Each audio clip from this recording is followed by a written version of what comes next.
أعوذ بالله من الشيطان الرجيم. الحج أشهر معلومات فمن فرض فيهن الحج فلا رفث ولا فسوق ولا جدال في الحج وما تفعلوا من خير يعلمه الله وتزودوا فإن خير الزاد التقوى واتقون يا أولي الألباب.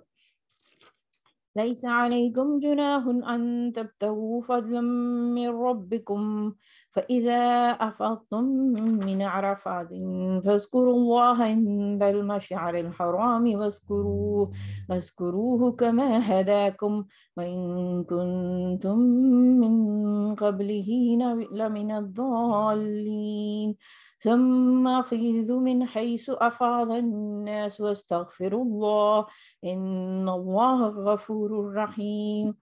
وإذا قضيتم مناسككم فاذكروا الله كذكركم آباءكم أو أشد ذكرا فمن الناس من يقول ربنا آتنا في الدنيا وما له في الآخرة من خلاق ومنهم من يقول ربنا آتنا في الدنيا حسنة وفي الآخرة حسنة وقنا عذاب النار أولئك لهم نصيب مما كسبوا والله سريع الحساب واذكروا الله في أيام معدودات فمن تعجل في يومين فلا إثم عليه ومن تأخر فلا إثم عليه لمن اتقى واتقوا الله واعلموا أنكم إليه تحشرون.